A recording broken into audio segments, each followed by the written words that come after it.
नमस्कार जोहार, आपका स्वागत है खबर छत्तीसगढ़ में। तो आइए जानते हैं छत्तीसगढ़ के हर छोटे बड़े शहर से 25 फटाफट बड़ी खबरों को। इससे पहले यदि आप वीडियो को लाइक नहीं किए तो लाइक कर दीजिए और चैनल में नए हैं तो चैनल को सब्सक्राइब कर लीजिए। और आप वीडियो को कहां से देख रहे हैं कमेंट बॉक्स में हमें जरूर बताइए। अब आतंकियों को मिट्टी में मिलाने का समय आ गया, उन्हें कल्पना से भी बड़ी सजा मिलेगी, पीएम मोदी। जब प्रधानमंत्री मोदी ने जम्मू कश्मीर के पहलगाम में हुए आतंकी हमले को भारत की आत्मा पर हमला बताया और देश की 140 करोड़ आबादी की इच्छा शक्ति के संबल से दहाड़ते हुए आज कहा कि अब आतंकवादियों को मिट्टी में मिलाने का समय आ गया और आतंकियों एवं साजिशकर्ताओं को ऐसी सजा मिलेगी जो उनकी कल्पना से भी बड़ी होगी। पीएम मोदी ने गुरुवार को यहाँ झंझारपुर के लोहाना पंचायत में पंचायती राज स्थापना दिवस पर आयोजित सभा में 13,480 करोड़ रुपये से अधिक की परियोजनाओं का शिलान्यास एवं उद्घाटन करने के बाद अपने संबोधन किया। यह हमला सिर्फ निहत्थे पर्यटकों पर नहीं हुआ है, देश के दुश्मनों ने भारत की आत्मा पर हमला करने का दुस्साहस किया है। पीएम मोदी ने बिहार की धरती से आतंकवाद के खिलाफ भारत की दृढ़ प्रतिबद्धता को दोहराते हुए पूरी दुनिया को एक सशक्त संदेश दिया और स्पष्ट शब्दों में कहा, भारत हर उस आतंकवादी और उसके संरक्षक को पहचानेगा, ढूंढेगा और सजा देगा जो देश की शांति और सुरक्षा को चुनौती देता है। भारत आतंकवादियों को धरती के अंतिम कोने तक खदेड़ेगा और न्याय सुनिश्चित करने के लिए हर संभव प्रयास करेगा। पंचतत्वों में विलीन हुए कारोबारी दिनेश मीरानिया, नम आंखों से अंतिम विदाई। जम्मू कश्मीर के पहलगाम में हुए आतंकी हमले में रायपुर के स्टील कारोबारी दिनेश मीरानिया की मौत हुई। स्टील कारोबारी दिनेश मीरानिया का आज अंतिम संस्कार रायपुर के मारवाड़ी शमशान घाट पर कर दिया गया। अंतिम संस्कार में शामिल होने पहुंचे लोगों ने नम आंखों से दिनेश को अंतिम विदाई दी। दिनेश मीरानिया के परिवार वालों का रो रो करके बुरा हाल रहा। परिवार को ढाढ़स से बंधा रहे लोगों ने कहा कि अब मोदी जी को बड़ा फैसला लेना चाहिए, पाकिस्तान को सबक सिखाने का वक्त आ चुका है। पड़ोसी मुल्क अपनी हरकतों से बाज नहीं आ रहा है, भारत को जख्म पर जख्म देता आ रहा है, पीठ पर खंजर भौंक रहा है। 250 नक्सलियों की फौज और आधुनिक हथियारों से लेस रहता है नक्सली हिड़मा, 16 की उम्र में थाम लिया था हथियार। छत्तीसगढ़ के बस्तर और खासकर सुकमा और बीजापुर के इलाके में अपने पेट रखने वाला 1 करोड़ का इनामी नक्सली हिड़मा भी करे गुट्टा के जंगल में पूरी तरह से घिरा हुआ है। मैं सबकी नजर इसी खूंखार नक्सली पर है। ऐसे में यह जानना दिलचस्प है कि आखिर ये हिड़मा कौन है। यह पर्सनल सिक्योरिटी के साथ ही 250 नक्सलियों की फौज और आधुनिक हथियारों से अक्सर लेस रहता है। कर्रेगुटा की पहाड़ी पर चल रही है भीषण मुठभेड़, अब तक 5 नक्सली ढेर। छत्तीसगढ़ के बीजापुर जिले से एक बड़ी खबर है। यहां कर्रेगुटा की पहाड़ी पर पुलिस और नक्सलियों के बीच भीषण मुठभेड़ चल रही है। इसमें अब तक 5 नक्सलियों के मारे जाने की खबर है। बताया जा रहा है कि इनके शव भी बरामद कर लिए गए। दरअसल छत्तीसगढ़ और तेलंगाना के बॉर्डर पर तेलंगाना और छत्तीसगढ़ के सुरक्षा बलों और पुलिस ने अब तक का सबसे बड़ा ऑपरेशन लॉन्च किया है। यहां अब तक की जो सूचना मिली है इसके मुताबिक सुरक्षा बलों ने 5 नक्सलियों को मार गिराया। इलाके में भीषण मुठभेड़ चल रही है। करीब 150 नक्सलियों को जवानों ने यहां घेर कर रखा हुआ है। दोनों ओर से ताबड़तोड़ गोलीबारी चल रही है। बताया जा रहा है कि यहां 3 दिनों से पुलिस और नक्सलियों के बीच मुठभेड़ चल रही है। पुलिस ने पुलिस की नहीं सुनी, कांस्टेबल बोला खूब बेइज्जत हुआ हूं, स्टेनो पर गंभीर आरोप लगाकर दे दिया इस्तीफा। छत्तीसगढ़ के सरगुजा में पुलिस विभाग का एक कांस्टेबल अपने ही विभाग के लोगों से प्रताड़ित हो गया। उसके घर में चोरी हुई, उसके साथ धोखाधड़ी हुई, रिपोर्ट भी दर्ज हुई, लेकिन आरोप है कि एक अन्य कांस्टेबल ने चोरों से पैसे लेकर उन्हें छोड़ दिया। स्टेनो ने भी खूब धमकाया, अपनों के सामने ही बेइज्जत हुआ। इन्हीं सब प्रताड़ना से तंग आकर पीड़ित आरक्षक ने नौकरी छोड़ने का फैसला करते हुए इस्तीफा दे दिया। आतंकी हमले में मारे गए रायपुर के कारोबारी को सीएम ने दिया कंधा, कहा प्रदेश ने अपना बेटा खोया है। जम्मू कश्मीर के पहलगाम में हुए कायरतापूर्ण आतंकी हमले में जान गंवाने वाले रायपुर निवासी दिनेश मीरानिया को सीएम विष्णुदेव साय ने भी श्रद्धांजलि दी। मुख्यमंत्री साय और डिप्टी सीएम विजय शर्मा ने मीरानिया के पार्थिव शरीर पर पुष्प अर्पित कर नमन किया और अंतिम यात्रा में कंधा देकर उन्हें अंतिम विदाई दी। सीएम ने परिवार को ढाढ़स बंधाते हुए कहा कि सरकार इस दुख की घड़ी में परिवार के साथ खड़ी है और उन्हें हर संभव सहयोग का भरोसा दिलाया। साय ने कहा कि मीरानिया के पावन स्मृतियों को सहेजने और चिरस्थायी बनाने के लिए सरकार किसी सड़क या चौक को उनके नाम पर करेंगे। 4970 किलोमीटर की दूरी तय कर तुर्की की नेटली पहुंची बस्तर, खूब भया बच्चों का प्यार, ऐसे हुई दोस्ती। जो कला जोड़ती है वह 2 लोगों को, 2 देशों को, 2 दिलों को, कला का कुछ ऐसा ही जुड़ाव देखने को मिला। जब तुर्की की मिस नेटली बस्तर पहुंचती 1790 किलोमीटर की दूरी तय करके बच्चों के बीच वह काफी खुश दिखी। बस्तर क्षेत्र के कांकर के इन बच्चों को क्या पता था कि दूर देश की एक महिला उनकी कला से इस कदर जुड़ जाएगी कि वह उनसे मिलने खुद पहुंचेगी। दरअसल जिला मुख्यालय से लगभग 7 किलोमीटर की दूरी बसा गांव आतुर गांव है। पहलगाम आतंकी हमले के खिलाफ भाजपा ने लखनपुर हनुमान मंदिर के सामने किया प्रदर्शन। जम्मू कश्मीर के पहलगाम आतंकी हमले को लेकर भाजपा के द्वारा लखनपुर गुदारी चौक हनुमान मंदिर के सामने बुधवार की रात विरोध प्रदर्शन कर पाकिस्तान के खिलाफ मुर्दाबाद के नारे लगाए।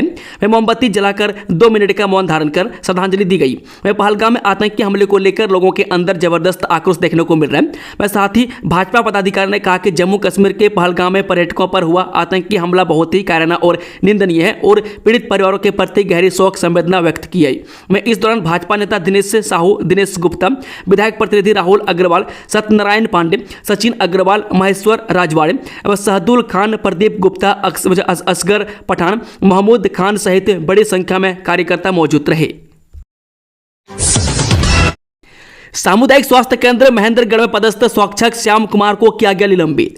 जे कलेक्टर डी राहुल वेंकट के निर्देश अनुसार एवं मुख्य चिकित्सा एवं स्वास्थ्य अधिकारी के आदेश अनुसार महेंद्रगढ़ चिरमिरी भरतपुर जिले के सामुदायिक स्वास्थ्य केंद्र महेंद्रगढ़ में पदस्थ स्वच्छ श्याम कुमार को मृतक अमृतलाल साहू के पोस्टमार्टम हेतु परिजनों से अनावश्यक राशि मांगने के गंभीर आरोप के चलते तत्काल प्रभाव से निलंबित कर दिया गया। यह कार्रवाई 19 अप्रैल 2025 को मृतक के परिजनों द्वारा की गई शिकायत और विभिन्न न्यूज चैनलों में प्रसारित समाचारों को संज्ञान में लेते हुए की गई है। वह साथ ही सिविल सेवा यानी कि वर्गीकरण, नियंत्रण तथा अपील नियम 1966 के नियम 9 के उप नियम 2 में निहित प्रावधानों के अंतर्गत श्याम कुमार को तत्काल प्रभाव से शासकीय सेवा से निलंबित किया गया। निलंबन अवधि के दौरान उनका मुख्यालय प्राथमिक स्वास्थ्य केंद्र बंजी जिला MCB में निर्धारित किया गया। इस अवधि में उन्हें नियमानुसार जीवन निर्वहन हेतु भत्ता प्रदान किया जाएगा। राष्ट्रीय एवं राज्य स्तर के खिलाड़ियों ने स्टेडियम प्रभारी के खिलाफ जताई नाराजगी, महापौर को सौंपा ज्ञापन। राष्ट्रीय एवं राज्य स्तर के एथलीट ने रायगढ़ स्टेडियम के प्रभारी के खिलाफ महापौर जीववर्धन चौहान को ज्ञापन सौंपा। ज्ञापन के माध्यम से खिलाड़ियों ने बताया कि स्टेडियम प्रभारी द्वारा उनके साथ अभद्र व्यवहार किया जाता है। इसके अलावा उन्हें प्रैक्टिस करने के लिए कोई भी सुविधा मुहैया नहीं कराई जाती, जिस पर महापौर ने उन्हें आश्वस्त करते हुए कहा कि इस पर जल्द ही कोई कार्रवाई की जाएगी। मुस्लिम समाज ने किया आतंकवादी हमले का विरोध, राष्ट्रपति के नाम सौंपा ज्ञापन। जम्मू कश्मीर के पहलगाम में हुए आतंकवादी हमले का राजनांदगांव पुलिस समाज ने कड़ा विरोध करते हुए निंदा की और कलेक्ट्रेट कार्यालय पहुंचकर राष्ट्रपति के नाम कलेक्टर को ज्ञापन सौंपा। बीते 22 अप्रैल को पहलगाम में आतंकवादियों ने निर्दोष सेनानियों की हत्या कर दी थी। इस हत्या के विरोध में मुस्लिम समाज सामने आया और आतंकवादियों द्वारा किए गए इस कायराना हरकत की कड़ी निंदा की है। मार बचाओ अभियान का बड़ा असर, इनामी नक्सलियों का सरेंडर पुनर्वास नीति से हुए प्रभावित। छत्तीसगढ़ के नारायणपुर जिले में नक्सल विरोधी अभियानों को एक और बड़ी सफलता मिली है। मार बचाओ अभियान के तहत सुरक्षा बलों के सतत प्रयासों और शासन की पुनर्वास नीति से प्रभावित होकर 4 इनामी नक्सलियों ने पुलिस और अर्धसैनिक बलों के सामने आत्मसमर्पण किया है। आत्मसमर्पित नक्सलियों में मार डिवीजन कम्युनिकेशन कमांडर और प्रेस टीम कमांडर जैसे बड़े कैडर शामिल है। दान में मिली संपत्तियों का प्रबंधन करता है वक्फ बोर्ड, जानिए छत्तीसगढ़ में कितनी है संपत्ति। केंद्र सरकार की ओर से वक्फ बोर्ड के संबंध में न्याय कानून बनाए जाने के बाद इस विषय पर कई तरह की चर्चाएं हो रही है। वह कुछ लोग इसे बेहतर बताते हैं तो कुछ आलोचना भी कर रहे हैं। वह पक्ष और विपक्ष दोनों ही इस नए कानून को अपनी सुविधा के अनुसार परिभाषित कर रहे हैं। वह छत्तीसगढ़ में भी वक्फ बोर्ड की संपत्ति मौजूद है। लगभग सभी जिलों में बोर्ड की संपत्ति है। वक्फ कानून छत्तीसगढ़ में वर्ष 2005 में लागू किया गया था। वह तब से लेकर अब तक केंद्र और राज्य दोनों सरकारों से वक्फ बोर्ड को अनुदान भी मिला है। वह छत्तीसगढ़ में बिलासपुर जिले में वक्फ बोर्ड की सर्वाधिक संपत्ति मौजूद है। इसके बाद रायपुर और बेमेतरा जैसे जिलों का नंबर आता है, वह जहां वक्फ बोर्ड की सबसे अधिक संपत्ति है। वह कोरबा जैसे औद्योगिक जिलों में ज्यादातर संपत्तियां सार्वजनिक उपक्रमों की भूमि पर निर्मित है, जिन्हें वक्फ बोर्ड के अंतर्गत रजिस्टर्ड भी करवाया गया। यहां वक्फ के दायरे में आने वाली संपत्ति की संख्या अन्य जिलों की तुलना में काफी कम है। 25 अप्रैल से छत्तीसगढ़ कांग्रेस का संविधान बचाओ अभियान, दुर्ग से आगाज, घर घर भी जाएंगे कार्यकर्ता। छत्तीसगढ़ कांग्रेस ने केंद्र सहित राज्य सरकार के खिलाफ मोर्चा खोल दिया। कांग्रेस का आरोप है कि देश में संविधान खतरे में है और उसे बचाने की जरूरत है। इसके लिए कांग्रेस संविधान बचाओ अभियान की शुरुआत करने जा रही है। 40 दिवसीय अभियान की शुरुआत 25 अप्रैल को दुर्ग जिले से हो रही है, जहां प्रदेश स्तरीय कार्यक्रम होगा और इसके बाद यहां संभाग, जिला और ब्लॉक होते हुए घर घर तक पहुंचेगा। पहलगाम आतंकी हमले में नजाकत अली ने दिखाया आदम साहस, सरगुजा के 11 लोगों की बचाई जान। जम्मू कश्मीर के पहलगाम में 22 अप्रैल को हुए आतंकी हमले में अनंतनाग निवासी कपड़ा व्यापारी नजाकत अहमद शाह उम्र 28 वर्ष ने अदम्य साहस का परिचय देते हुए छत्तीसगढ़ के सरगुजा संभाग के 11 लोगों की जान बचाई। हमले के दौरान नजाकत ने चिरमिरी के 4 दंपतियों सुभाष जैन, हैप्पी बड़वान, लक्की परासर और टीटू अग्रवाल तथा उनके 3 बच्चों को सुरक्षित निकाला। इस घटना में उनके सगे मामा आदिल हुसैन शाह की गोली लगने से मौत हो गई, लेकिन नजाकत ने हिम्मत नहीं हारी और सभी को श्रीनगर एयरपोर्ट तक सुरक्षित पहुंचाया। आतंकियों की नापाक हरकतों से नहीं डरेंगे हम, वर्णिका शर्मा बोली, जल्द भुगतने होंगे गंभीर परिणाम। जम्मू कश्मीर के पहलगाम में आतंकी हमले के शिकार दिवंगतों को लेकर पूरे छत्तीसगढ़ में आक्रोश की लहर है। वह सभी लोग इस घटना को लेकर गुस्से में हैं। इस आतंकी हमले का जो विषाद है वह उससे हर व्यक्ति की आंखें नम है। अमर उजाला से खास बातचीत में डिफेंस एक्सपर्ट और छत्तीसगढ़ राज्य बाल अधिकार संरक्षण आयोग की नवनियुक्त अध्यक्ष डॉक्टर वर्णिका शर्मा ने कहा कि इस हमले के खिलाफ पूरा रायपुर खड़ा है। वह सभी के मन में इस घटना को लेकर बेहद आक्रोश है।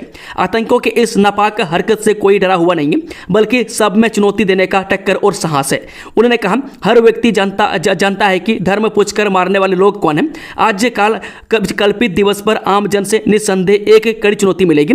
मैं अभी प्राथमिक और रणनीति के तौर पर जो केंद्र सरकार को करना चाहिए था वो सरकार ने किया है। मैं जल्द ही सरकार एक्शन मोड में आएगी। आतंकियों का मुंहतोड़ जवाब दिया जाएगा। जनता विश्वास बनाए रखें, बहुत ही सशक्त और जवाबी तरीके से कार्रवाई की जाएगी। मैं धर्म पूछकर मारने के सवाल पर कहा कि इससे घृणित बात क्या हो सकती है। मानव को मानव मानना छोड़ दिया। क्या आप किसी जगह के हैं? ऐसे लोग क्या इंसान कहलाने के लायक हैं? ऐसे लोग दुख ही निर्णय लेना चाहिए। डिजिटल सेवाओं की पहुंच अब गांव तक, सीएम साय ने किया अटल डिजिटल सुविधा केंद्र का वर्चुअल शुभारंभ। छत्तीसगढ़ के मुख्यमंत्री विष्णुदेव साय ने आज राजधानी रायपुर से अटल डिजिटल सुविधा केंद्र का वर्चुअल शुभारंभ किया। उन्होंने कहा कि पंचायती राज दिवस के खास मौके पर शुरू हुई इस योजना से छत्तीसगढ़ के ग्रामीण इलाकों में डिजिटल क्रांति आएगी और प्रदेश के सरकारी सेवाओं और योजनाओं की पहुंच आम लोगों तक सुगम होगी। इस मौके पर मुख्यमंत्री ने जल संरक्षण के उद्देश्य से प्रदेश के 11,693 ग्राम पंचायतों में मोर गांव मोर पानी अभियान का शुभारंभ कर पंचायत प्रतिनिधियों और नागरिकों से जल संरक्षण का आह्वान करते हुए शपथ दिलाई। सीमा हैदर को भी छोड़ना होगा, भारत पाकिस्तानियों को 48 घंटे का अल्टीमेटम। पहलगाम में हमले के बाद सरकार का कड़ा कदम। जम्मू कश्मीर के पहलगाम में आतंकी हमले में 26 पर्यटकों की मौत के बाद भारत सरकार ने पाकिस्तान के खिलाफ एक बड़ा और कड़ा फैसला लेते हुए सार्क वीजा छूट की नीति के तहत पाकिस्तानी नागरिकों को दी जा रही सुविधा समाप्त कर दी गई है। इस निर्णय के अनुसार अब पाकिस्तानी नागरिक इस छूट के अंतर्गत भारत की यात्रा नहीं कर सकेंगे। वहीं जो पाकिस्तानी नागरिक पहले से इस सुविधा के तहत भारत में मौजूद थे उन्हें 1 सप्ताह के भीतर देश छोड़ने का आदेश दिया गया। वहीं इस फैसले के बाद सीमा हैदर एक बार फिर से चर्चाओं में आ गई है। पाकिस्तान की सीमा हैदर मई 2023 में नेपाल के रास्ते अवैध रूप से भारत आई थी। मैं सोशल मीडिया पर लोगों ने उन्हें पाकिस्तान भेजने की मांग की है। राज्य में 1245 करोड़ रुपए की लागत से इस्पात संयंत्र लगाएगा ग्रीन टेक सॉल्यूशंस, होंगे रोजगार सृजित।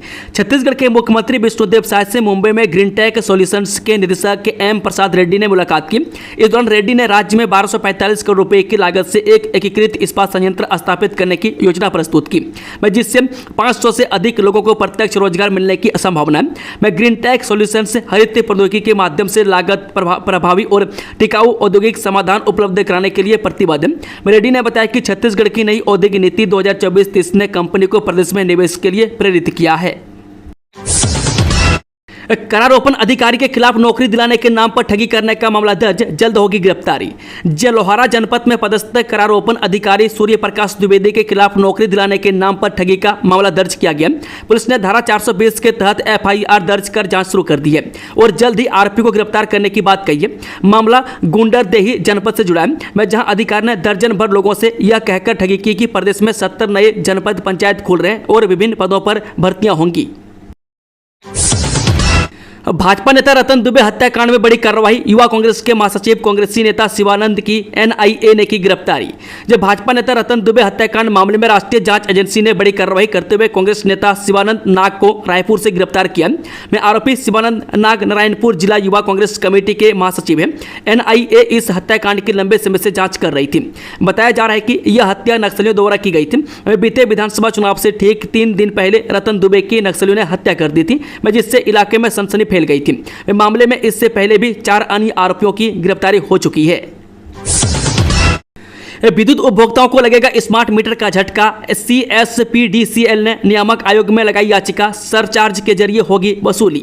ये सुविधा के नाम पर घरों दफ्तरों में लगाए जा रहे स्मार्ट मीटर अब ग्राहक पर भारी पड़ने वाले हैं। दरअसल पावर वितरण कंपनी ने हाल ही में स्मार्ट मीटर सरचार्ज के नाम पर 367 करोड़ रुपए की मांग करते हुए छत्तीसगढ़ राज्य विद्युत नियामक आयोग में याचिका लगाई है।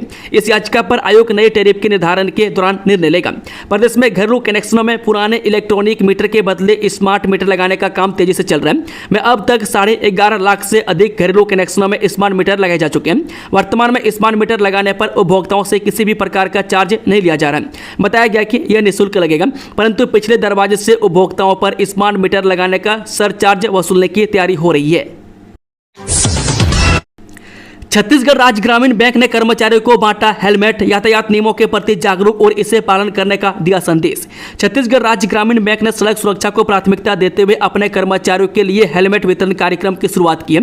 इस पहल का शुभारंभ बैंक के अध्यक्ष द्वारा किया गया, जिन्होंने कॉर्पोरेट कार्यालय नव रायपुर में कार्यरत सेवायुक्तों को स्वयं हेलमेट प्रदान किए।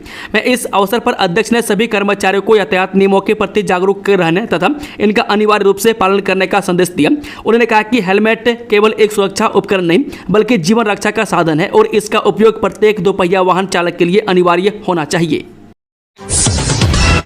राजधानी एक्सप्रेस से रायपुर लौटेंगे छत्तीसगढ़ के पर्यटक, जानिए कौन कौन कश्मीर में फंसे थे, देखें पूरी जानकारी।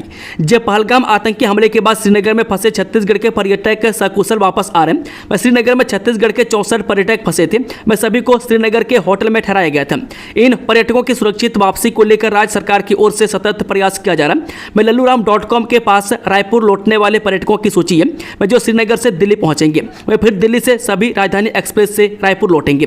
पर्यटकों ने बताया मंगलवार को पहलगाम में जा रहे थे कि इसी बीच आतंकी हमले की जानकारी आई और उन्हें बीच में ही रोक लिया गया और कहा कि वहां मत जाइए। हम सभी को वापस श्रीनगर भेजा गया। अब सभी वापस छत्तीसगढ़ लौट रहे हैं। वे पहलगाम में आतंकी हमले के वक्त छत्तीसगढ़ के वरिष्ठ पत्रकार राम अवतार श्रीनगर में मौजूद थे। उन्होंने बताया कि श्रीनगर में अब हालात सामान्य है। पर्यटकों की श्रीनगर से सड़क मार्ग से वापसी जारी है।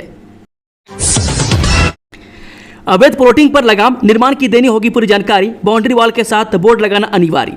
अवैध प्लॉटिंग को रोकने के लिए छत्तीसगढ़ की विष्णुदेव व्यवसाय सरकार नए और सख्त नियम बनाने जा रही है।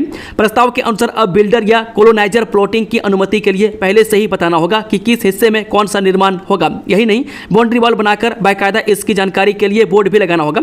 इसके साथ हर प्लॉटिंग एरिया में पहले से सड़क की लंबाई चौड़ाई भी तय की जाएगी, जिससे प्लॉटिंग के बाद रोड रास्ते की जमीन नहीं बेचा जा सके। दरअसल राज्य सरकार को मिलने वाली ज्यादातर शिकायतों में लोगों का दावा रहता है कि बिल्डर या कोलोनाइजर ने उन्हें रोड रास्ते की जमीन बेच दी है, या फिर प्लॉटिंग करने वाले जहां क्लब, गार्डन या सामुदायिक भवन बनाने का वादा किया था उस जमीन को भी दूसरे लोगों को बेच दिया।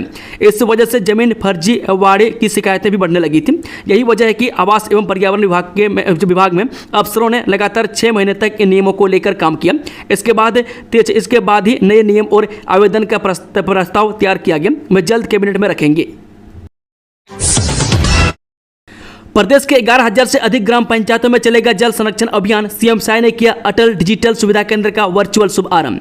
त्रिस्तरीय पंचायती राज संस्थाएं ग्रामीण विकास की मूल कड़ी है। मैं 5 साल पंच रहा और निर्विरोध रूप से सरपंच का दायित्व संभालने का अवसर भी मिला। अपनी जिम्मेदारी निभाते हुए यदि आप अच्छा काम करेंगे तो जनता का स्नेह हमेशा मिलेगा और गाँव के विकास में आप बड़ी भूमिका निभा पाएंगे।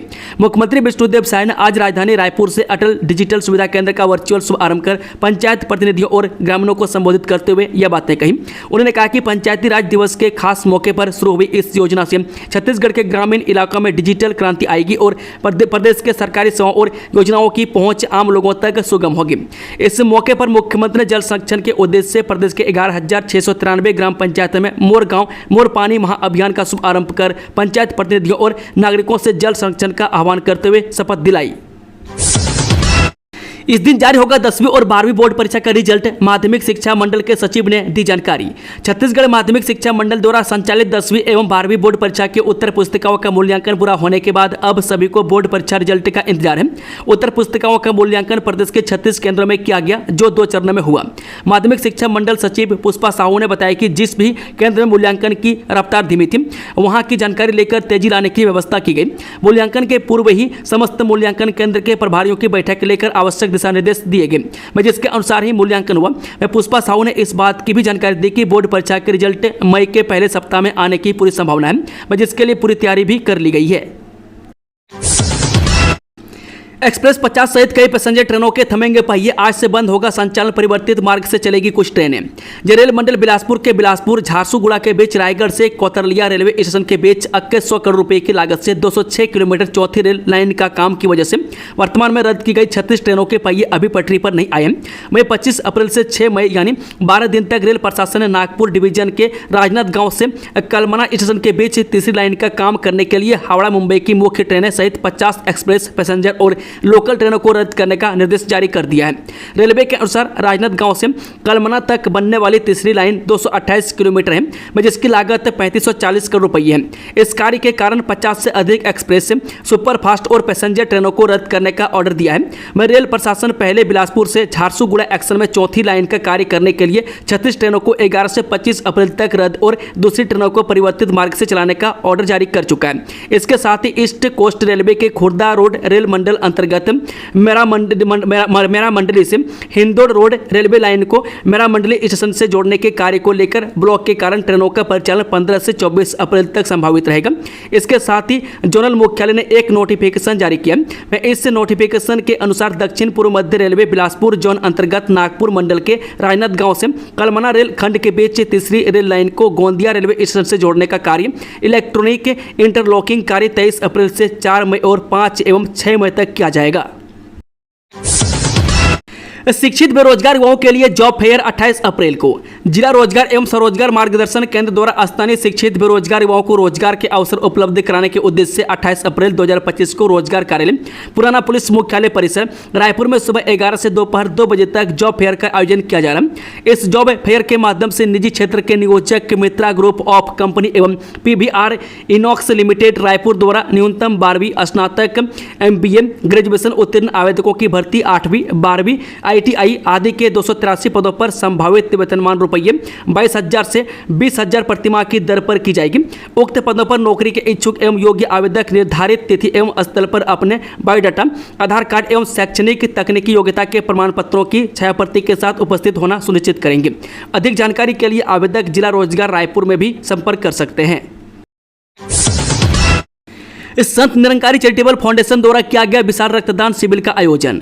जिस संत निरंकारी मिशन की सामाजिक शाखा संत निरंकारी चैरिटेबल फाउंडेशन द्वारा सतगुरु माता सुदीक्षा जी महाराज की पावन छत्र छाया में निरंकारी बाबा गुरुबचन सिंह जी की स्मृति में मानव एकता दिवस पर विशाल रक्तदान शिविर का आयोजन शहर के संत निरंकारी सत्संग भवन में किया गया। रक्तदान शिविर का शुभारंभ तिलदा नेवरा की अध्यक्ष चंद्रकाल वर्मा सिंधी समाज के अध्यक्ष समन लाल खूब चांदनी एवं हीरानंद हीरामणि राम पंजवानी हीरानंद भोजवानी प्रकाश से मेघानी राहुल तेजवानी रमेश सैतपाल ने फीता काट कर किया। दोस्तों, खबरों का सिलसिला समाप्त होता है। जानकारी पसंद आई तो वीडियो को लाइक शेयर चैनल को सब्सक्राइब जरूर कर लें और कमेंट बॉक्स में कमेंट करके बताएं कि आप न्यूज़ को छत्तीसगढ़ के किस कोने में बैठकर देख रहे हैं। Thank you, all the best. जय हिंद, जोहार छत्तीसगढ़ वासियों।